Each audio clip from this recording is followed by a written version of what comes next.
Hi guys. Alright, long time no see. Still do not know where my vlogging camera is, so I can't make proper vlogs on a timely schedule. Well, I could with my phone, but it's such poor quality, and I know not many people like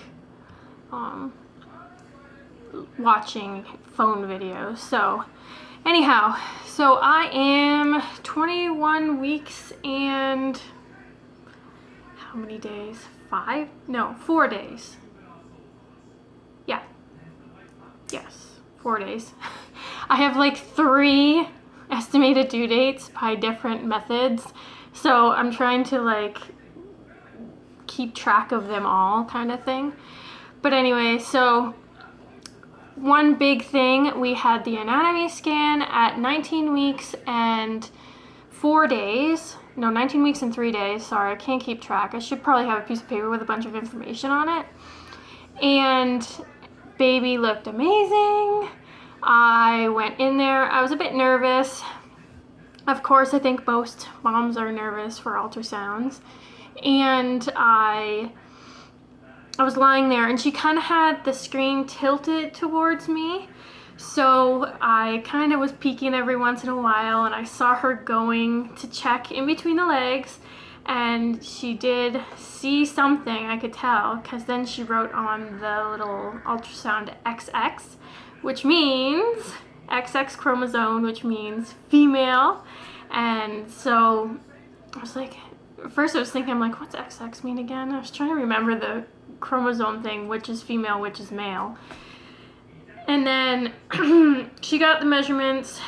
Baby was head down, and I guess because my bladder wasn't full enough, she couldn't get a great picture from like profile view. But I went to the washroom, emptied what was in my bladder, and I kind of like did like this wiggly jumpy movie thing to try to get her in a different position. So my husband and the kids came in to see her, and it was the cutest thing ever. Even the ultrasound tech was kind of smiling and giggling at the baby, because she kept like stretching her head back and going like this, like that, kind of like yawning, but just, I don't know. It was really, really neat to see, because the other two, I didn't actually see them do very much. They moved their hands a little, maybe kicked their leg, but I know she did not like the ultrasound, which I don't blame her, because they're sending waves of high frequency sound in there, and they generally don't like that, or some babies don't. So she was kicking her feet quite a bit. But that's all good. So then she showed us the genital area and 3 lines, which means girl, and the tech was very, very, very positive it was a girl. She said, I checked a bunch of times, different angles, and there is no girl part. So given that, I am quite confident that it is another girl, which is exciting, because Avalon has been saying this whole entire time that it's a girl. My intuition said boy, but I think that was because I kind of wanted another boy. Not that like I would be completely disappointed if it is a girl. Like, I'm not disappointed at all, because we have both, so I kind of know both. But I don't know. I just thought it would be fun to have another little boy. You know, the mama's boy kind of thing. So, but even that, I'm quite excited that it is another girl. Avalon can share a room with her when she gets older, and this is a touchy subject, and I don't want anybody to like take this differently, but the autism chance of having a child with autism, if you already have a child with autism and you have family member with autism, there is like a chance, and it's greater than like an average person that doesn't have any kids with that in their family, or a child with it. But for a boy, it's like skyrocket, and it's like 1 in 4 for us to have another child with autism if it is male. with it being female, it goes up quite a bit. So we'd love it no matter what, no matter if there was any struggle, anything wrong with it, of course, but you just don't wish or want another child that has setbacks kind of thing. So, but then I always think, well, if it does, then it has an older brother with the same thing, so they can kind of sympathize and help each other out. So there's that too. But anyways, so that was kind of a tiny smidge of a relief. And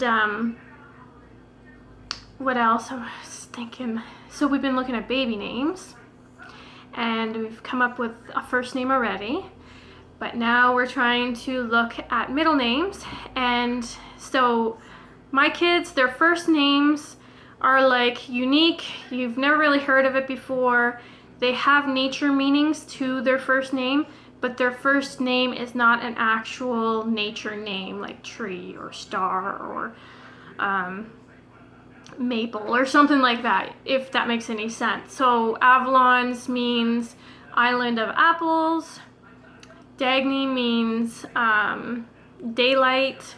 And then they both have middle names that are actual nature names. So Dagny's is Flint, like the flint stone to start fires and stuff. And then Avalon's is aspen, like the tree. So we've been searching and searching to try to find a unique name that has a nature meaning and that is not like a nature name kind of thing. So we've found one and it's unique, and so hopefully we will stick with that. People probably won't like it. Some have said they really like it, but this is our kids, so we're kind of going along with that theme. So now for middle names, you're trying to figure out a middle name to go with this first name and to kind of flow all nicely together, of course, with our last name and so on and so forth. But goodness gracious, picking out names is very difficult for a third one, I've figured out, because we want the first name to kind of sound good when you're saying the other three names together.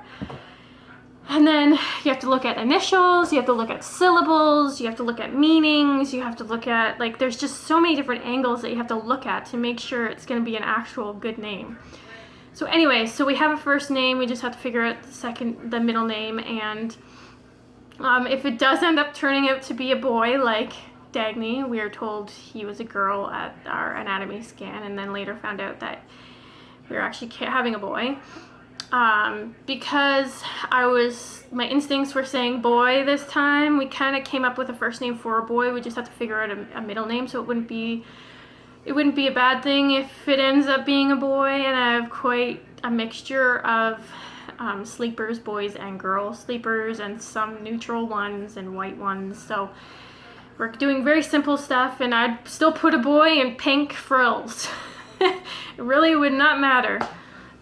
Anyhow, symptom-wise, where do I even start? I'm trying to keep this under at least 12 minutes so you guys aren't bored out of your mind listening to me blab away. Heartburn has kicked in the last week, which I'm not surprised. I was kind of naive and I was thinking, well, maybe I won't get it this time. And sure enough, it does. It kind of peaks at nighttime when I'm going to bed. So, and I haven't taken anything yet because it hasn't been too bad, but with Avalon's pregnancy, I ended up taking Zantac in the 3rd trimester, which helped quite a bit. So if that's the case, then I'll do the same thing. But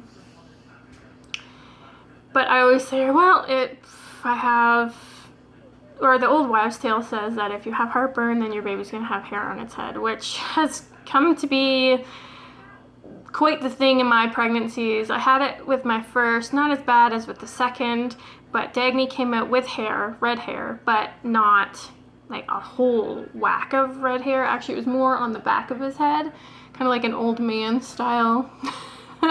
Avalon had dark hair, like full head of hair. It was about maybe an inch long on her head.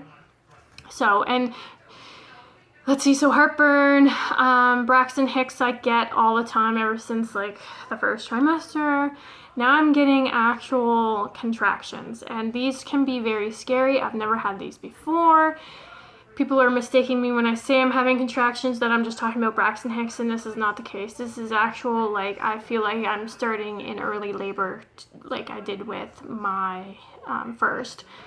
And it's mostly when I am super duper stressed, which has been the case lately because we are moving and our landlords are having open houses and showings, and I'm trying to keep up with cleaning and the kids, and it's hot out, and packing and pregnancy stuff and other health related stuff for myself and Dagny and so on and so forth. So it's stress and also like being too physical. So I have to really, really watch myself. And basically doing the bare minimum has seemed to really, really help with the contractions, because there is no way I am having this kid early. She is staying in there to grow longer despite these contractions, and Avalon pestering me every day and giving me the third degree of why is it taking so long for this baby to grow, basically, which she is, you can tell she's super excited about, because every day, conversation after conversation about babies. We've been watching called The Midwife on Netflix, and she loves watching that. She constantly says can't wait for birth. Dagny has mentioned that he wants to watch the baby come out, which I said is fine. It's up to him in that time.